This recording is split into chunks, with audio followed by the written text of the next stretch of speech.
Coach. So finally get a home A-Sun game. You've had about a week off. How's it been these last few days? Just I know you've had some COVID issues with your team a little bit too over the last couple of weeks, but just having a few days off, maybe a couple extra practices. Yeah, I've been pleased with the way our guys have appropriated the all of the change or potential for sudden redirection. We didn't start the North Florida Scout until we knew we weren't going to be sent somewhere.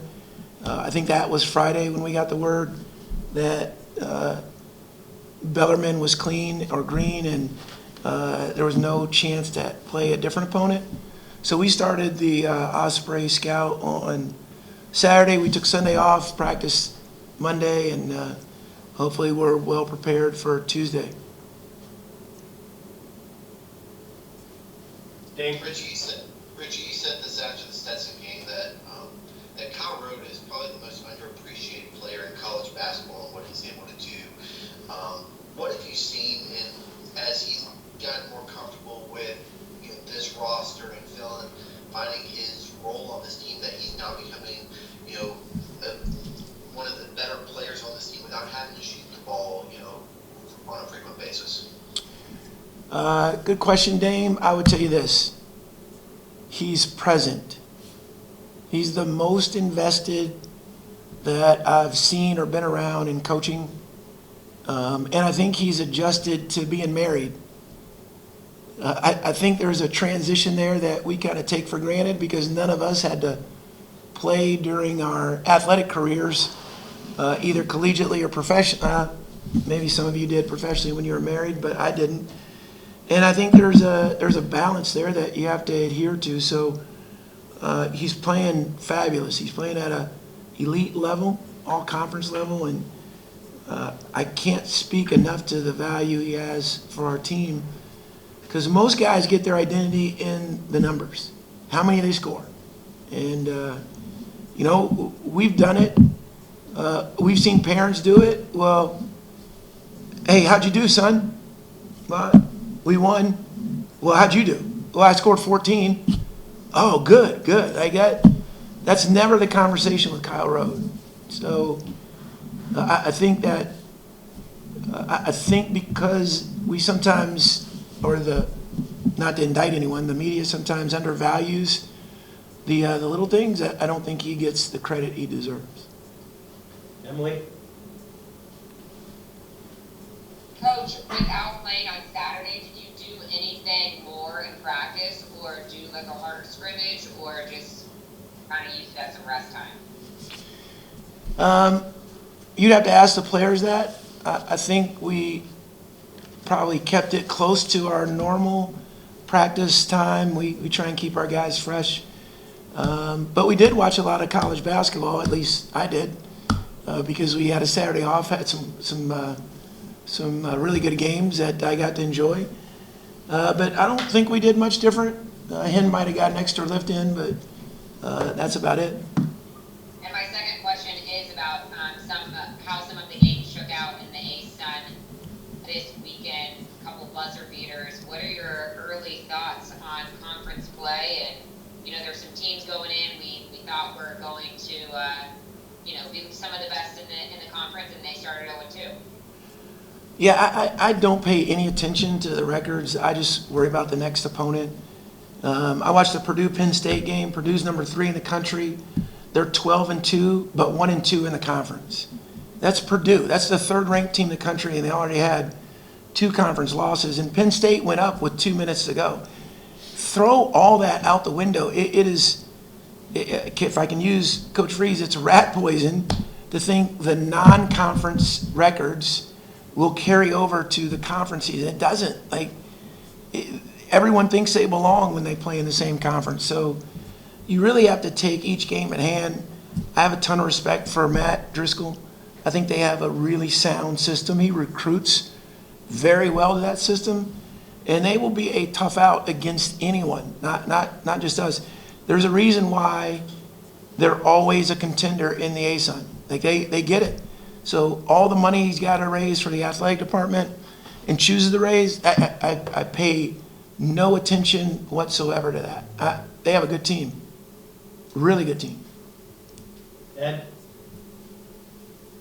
Coach, the balance of scoring that you guys had at Stetson last Tuesday, is that indicative of what you want for this program and where you believe this program is capable of being in terms of multiple guys contributing and scoring at different times when this offense is firing the way it should?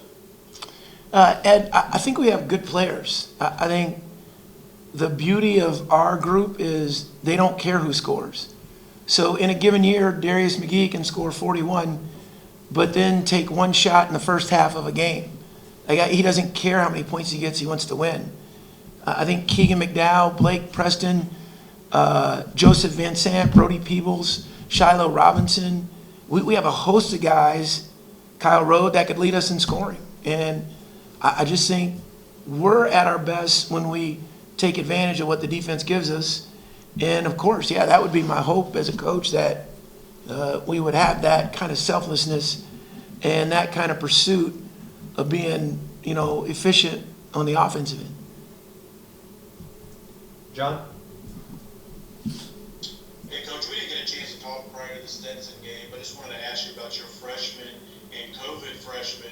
How pleased are you with the growth they made during the non-conference season heading into conference play? Yeah, I'll take the COVID freshman first. McKay IB was playing really, really well before we had the COVID protocols. I think he'll have to have a little bit of a runway to get back to form. Isaiah Warfield, as Dame wrote about, he's really played a valuable role for us. I really like what he's doing. Even JJ's really putting in the work. He's playing behind some guys that have more experience, but I think all three of those guys have shown improvement.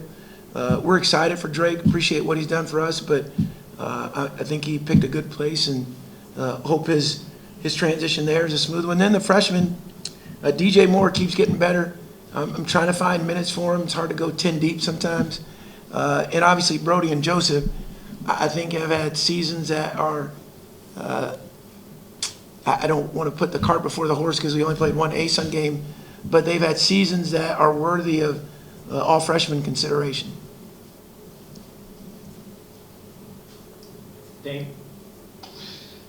Ritchie, I wanted to ask you about another married player in Blake Preston. Is a guy you've lauded quite a bit this year for, his energy on the bench, and he's not pouting about not getting the minutes that we saw him get last year. And are you expecting him to have a bigger role here in ASUN play because of his style of play and the ability for him to, work inside against some of these smaller teams and, create some mismatches?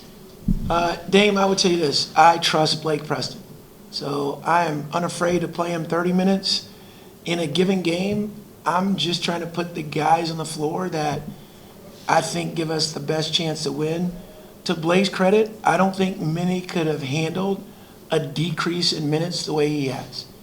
And especially the last 3 or 4 practices and the way he played in the Stetson game. Blake he's earned more minutes than he's in the room, than he's received. But again, sometimes it's all matchups. I'll give you a little further. If we're in great need of ball handling, we might choose to play small. If we're in great need of switching, we might choose to play without Blake. If there's a post player that we have to play one-on-one against, there's more minutes for Blake. So again, not many could do what Blake's done and had the attitude, the commitment, the investment that he's had during a decrease like this. But I want you to hear it, and I want him to hear it. I fully trust Blake Preston. He's a special young man. Anyone else? Coach, what was your favorite non-basketball memory in Hawaii? My favorite non-basketball memory in Hawaii. Yeah, I don't want you to tell me something about like a great play in one of the games, like off the court. Well, one of the nights we got to go to dinner as a family, and my son's fiance Kate came along, and we listened to a guy play the piano and had a nice dinner with some great ambiance. That was probably my favorite non-basketball memory, other than the acai bowls that I had every day. I think that's what they call them. Those were pretty tasty.